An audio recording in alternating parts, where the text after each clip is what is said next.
Garam tidak akan ada rasa tanpanya. Semua kelezatan yang terhidang di meja makan ditentukan oleh garam. Dari ribuan tahun hingga sekarang, garam tidak tergantikan. Begitu banyak ungkapan hidup meminjam perumpamaannya. Asam garam kehidupan, makan garam, atau menggarami lautan. Garam punya tempat istimewa dalam kehidupan kita.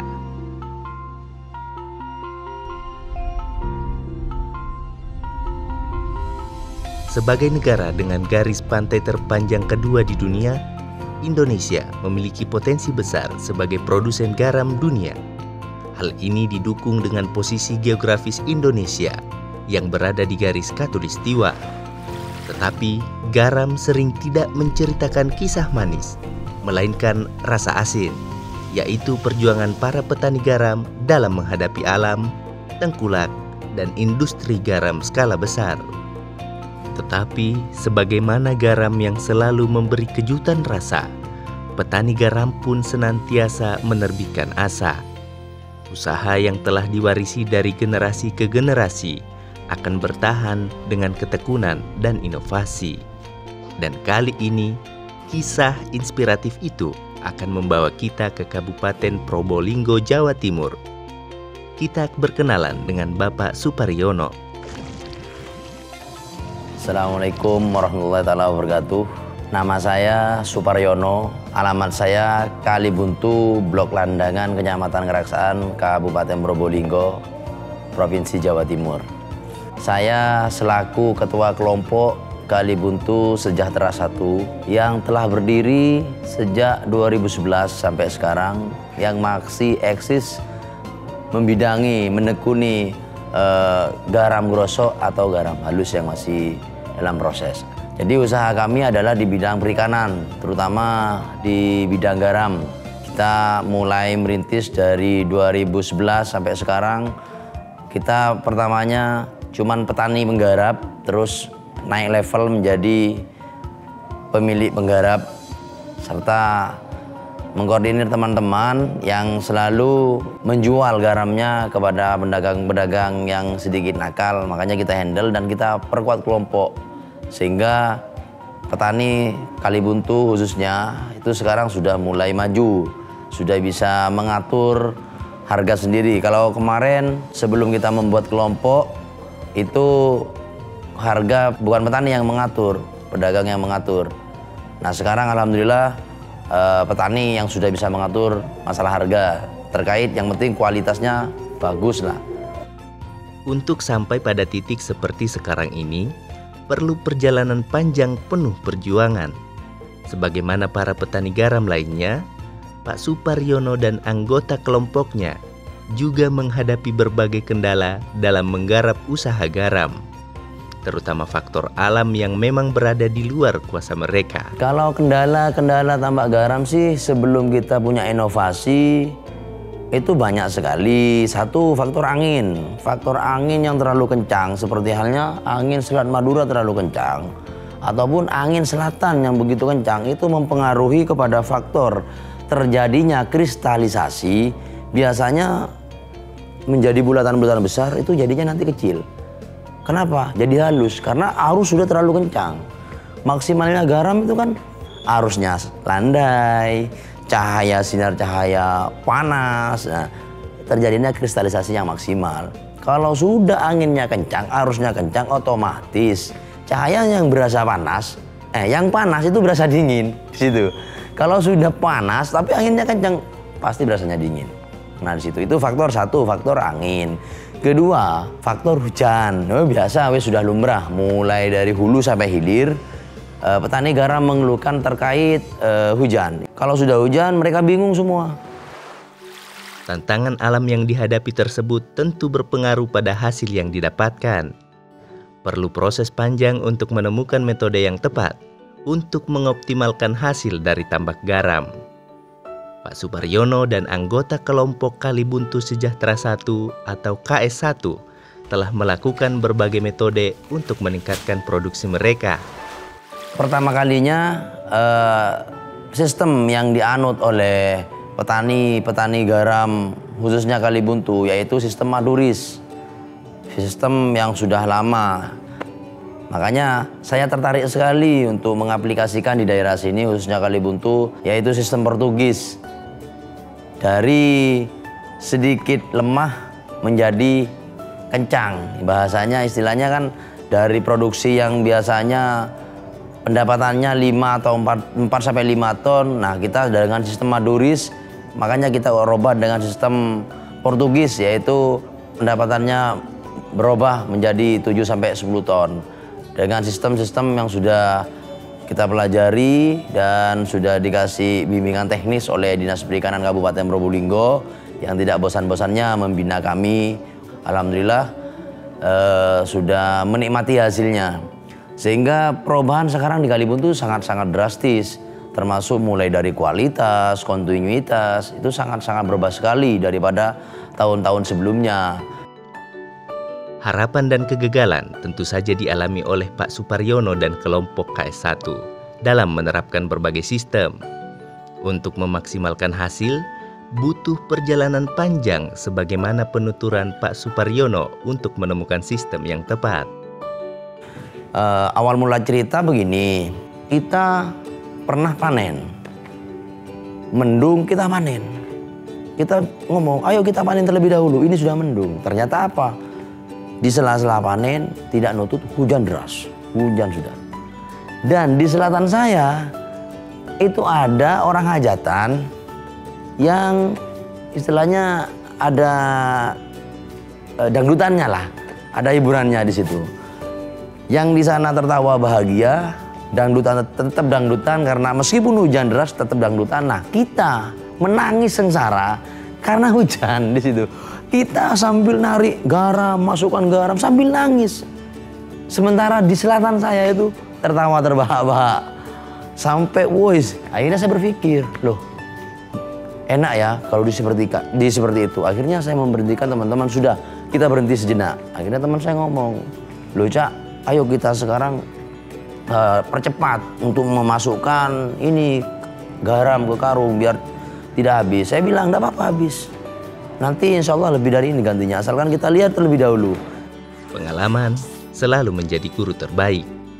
Lewat peristiwa itu, Pak Suparyono dan teman-temannya mulai mencari jalan untuk mengatasi faktor alam yang tidak bisa dikendalikan. Ketekunan mereka akhirnya membuahkan hasil.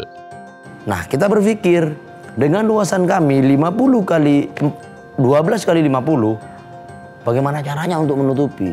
Otomatis kena terpaan angin hancur, pasti itu. Kena hujan ambruk pasti. Makanya kita siasati waktu itu, kita siasati dengan lebar membran itu 4 kali 50. Lebarnya tetap kita pakai 4, 50 kita potong 2. Jadi ukurannya 4 kali 25. Yang lain kena hujan, kita aman. Dengan inovasi katup gadis. Katup gadis itu dalam artiannya buka tutup garam jadi super. Nah seperti itu. Karena waktu zaman 2017 ini cuaca La Nina ekstrim sekali sampai 2018. Mereka-mereka yang tidak mempunyai garam, kita yang punya garam. Kenapa? Dengan inovasi itu. Dengan semangat tingginya teman-teman. Dengan semangat tingginya anggota. Akhirnya kita pengadaan sampai ke Madura. Di Pati kita yang nyuplai. Di Rembang pun itu sentra garam kita yang nyuplai di situ. Di Rembang ada namanya koperasi guyub rukun, ambil di saya yang nyuplai. Dengan kita percaya kepada bahasa istilahnya sedikit-sedikit lama-lama jadi bukit. Waktu itu kita bisa mengumpulkan 1.200 ton. Sampai akhirnya tercetus ikut Inotek, Inovasi dan Teknologi di 2018 dan alhamdulillah itu juara 1. Karena apa? 1, nilai ekonomisnya kecil. Pengeluarannya kecil, nilai ekonomisnya besar. Sampai pengadaannya kemana-mana. Sampai kita ke Sorong, sudah. Sampai ke ini Medan sudah. Ke Lampung, Makassar itu sudah jadi langganan. Sistem katup gadis atau buka tutup garam jadi super yang dikembangkan oleh Pak Suparyono dan kelompok KS1 bekerja dengan cara memanfaatkan terpal plastik. Lahan tambak garam dilapisi dengan terpal untuk bagian bawahnya, Kemudian, di atasnya diberi penyangga sebagai tempat terpal lain menutup lahan di bawahnya. Jadi kalau lagi terik, terpal yang di atas dibuka. Tetapi jika hujan datang, maka terpal itu digunakan sebagai penutup garam yang masih dalam hamparan. Inovasi ini memberikan dua keuntungan langsung bagi para petani garam. Pertama, percepatan produksi yang tidak dipunyai sistem lainnya. Yang kedua adalah kualitas garam yang dihasilkan. Lebih putih mengkristal, dan yang terpenting, para petani tetap produktif dikala cuaca tidak bersahabat. Inovasi yang dilakukan oleh Bapak Suparyono dan anggota KS1 tidak lepas dari pembinaan yang dilakukan oleh pemerintah setempat.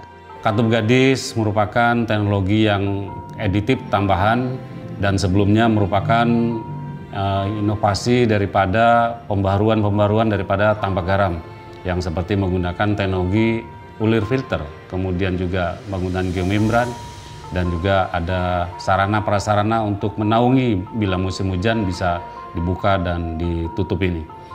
Itu yang kita harapkan bisa menjadikan peningkatan kesejahteraan bagi masyarakat petambak garam. Inovasi sederhana ini kemudian mampu meraih prestasi sebagai juara pertama Inovasi Teknologi Award Provinsi Jawa Timur tahun 2018. Prestasi ini sekaligus memberikan informasi kepada para petani garam lainnya untuk mencoba mempraktekkan metode katup gadis dengan cara mereka sendiri. Inovasi dari Kalibuntu ini kemudian menyentuh setiap daerah pesisir lainnya. Kelompok Sejahtera 1 yang diketahui oleh Pak Suparyono ini akan membawa perubahan-perubahan bagi para petambak garam di wilayah Kabupaten Probolinggo. Dan ini menjadikan mercusuar bahwa bertambak garam adalah suatu usaha yang menjanjikan. Dahulu tambak garam ini tidak dilirik oleh masyarakat pesisir pada umumnya karena harga yang sangat murah dan luar biasa upaya-upaya yang dilakukan. Saat ini sudah berubah bahwa dengan bertambak garam yang sudah dilakukan oleh kelompok Sejahtera 1 ini sudah menjadikan suatu usaha tambak garam yang menjanjikan, dan ini sudah banyak ditiru oleh provinsi lain.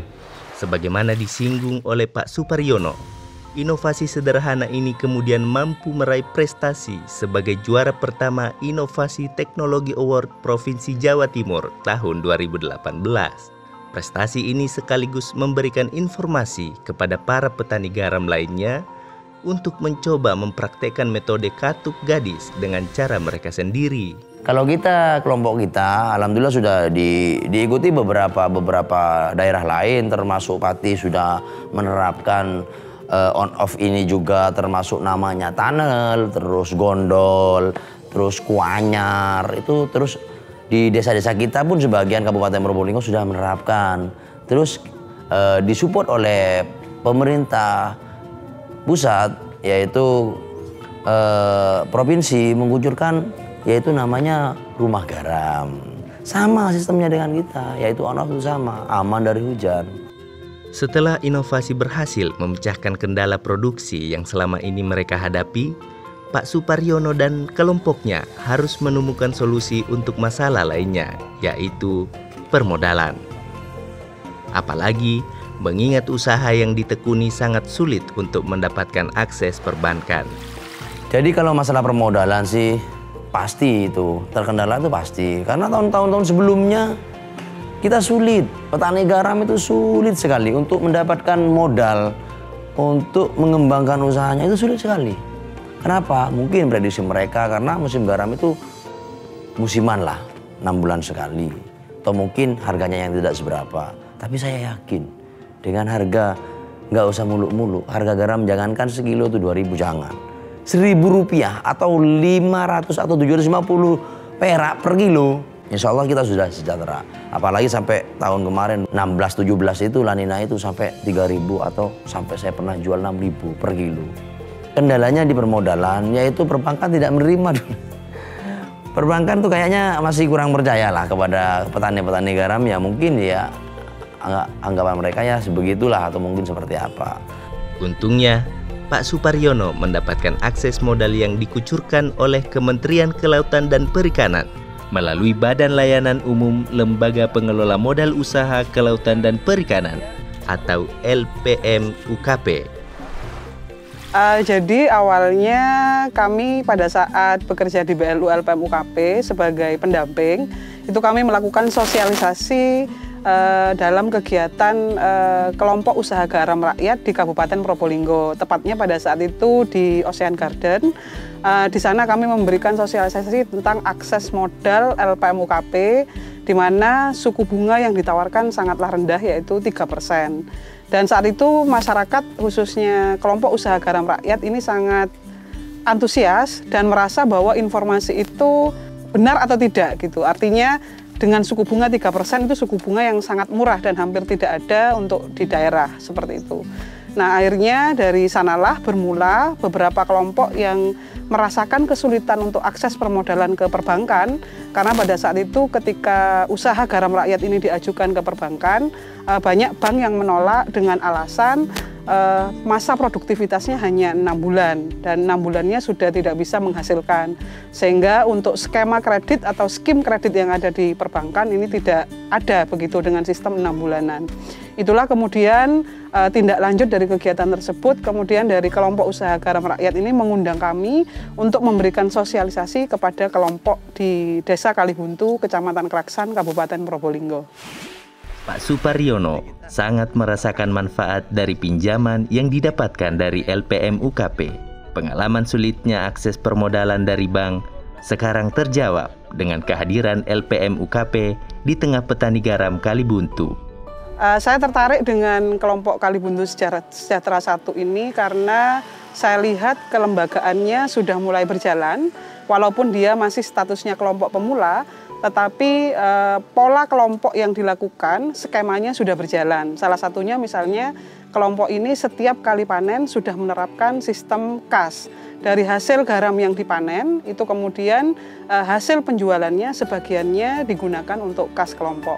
Disitulah nanti kelompok ini kemudian anggotanya untuk meminjam dana itu cukup dari dana kas yang ada di kelompok tersebut. Dana yang didapatkan tersebut dikelola dengan transparan dan penuh tanggung jawab. Pak Suparyono mengajak anggota kelompoknya untuk bermusyawarah dalam rangka pemanfaatan pinjaman modal tersebut.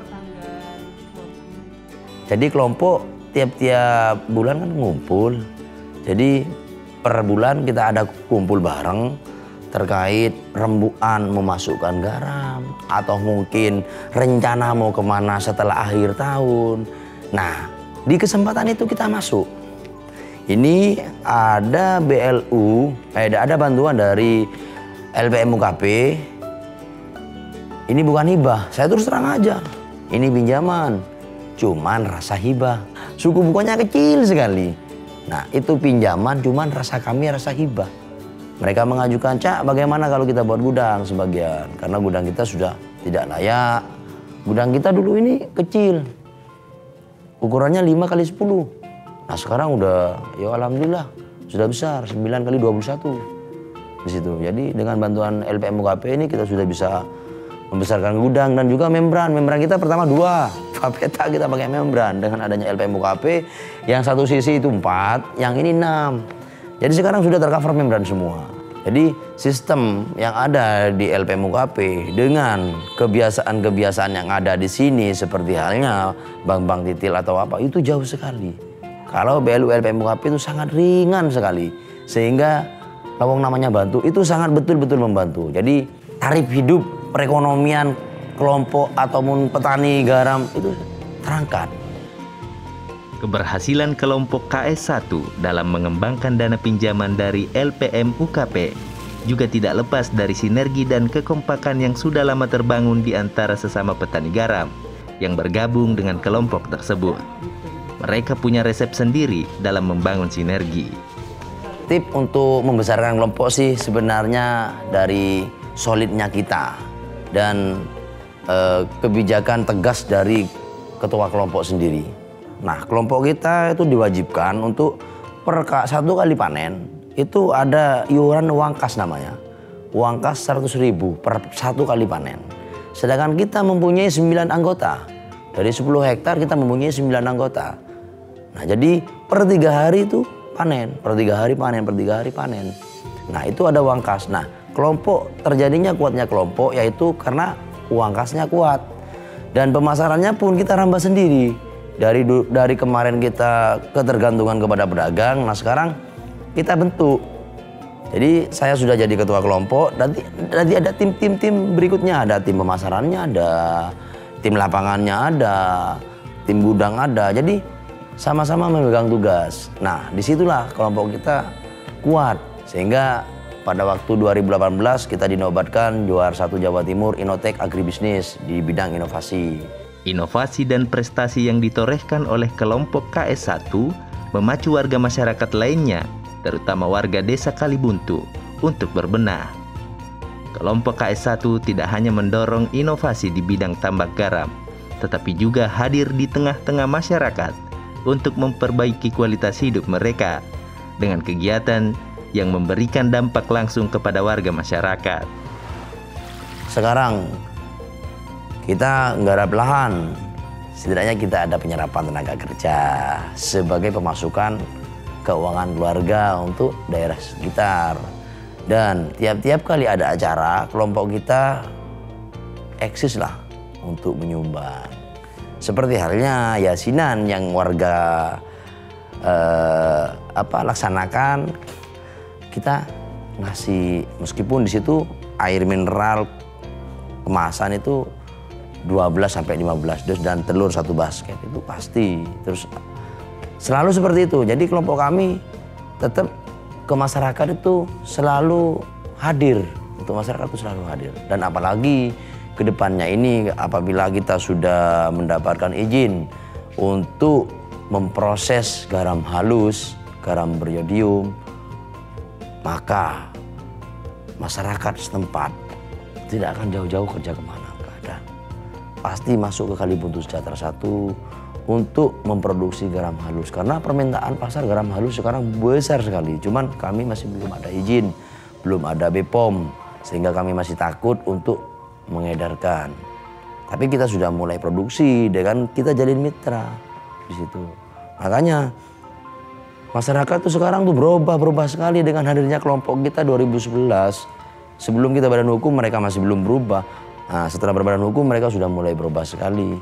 Jadi masyarakat tuh sangat senang sekali dengan adanya anggota kelompok Kalibuntu Sejahtera 1 ini.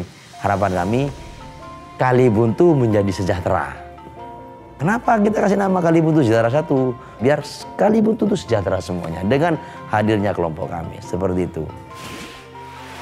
Harapan kehidupan yang lebih baik untuk para petani garam dan seluruh masyarakat pesisir pantai, juga perhatian pihak-pihak yang selama ini mendukung inovasi yang dilakukan oleh kelompok Kalibuntu Sejahtera.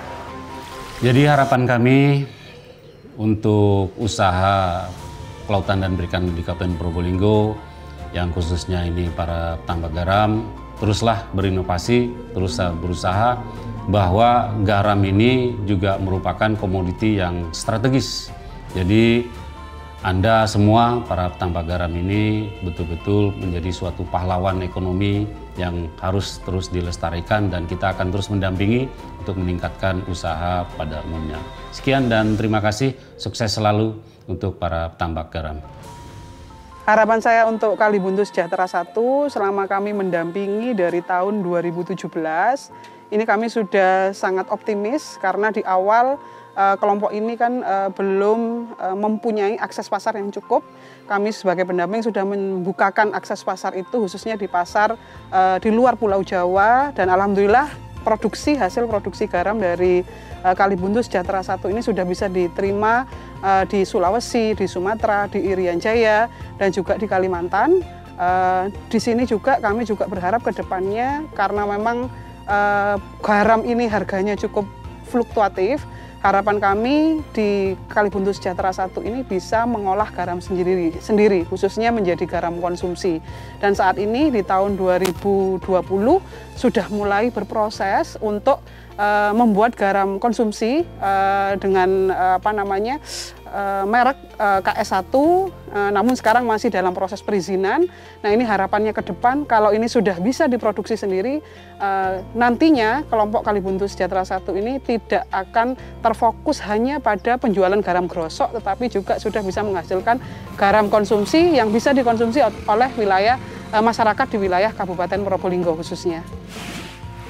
Berani berinovasi menjadi kata kunci kesuksesan kelompok Kalibuntu Sejahtera 1, sehingga asinnya garam menjadi manisnya penghidupan untuk mereka. Usaha mereka menjadi inspirasi bagi setiap pelaku usaha kelautan dan perikanan untuk tidak saja bertahan, tetapi untuk terus maju dan berkembang untuk Indonesia sejahtera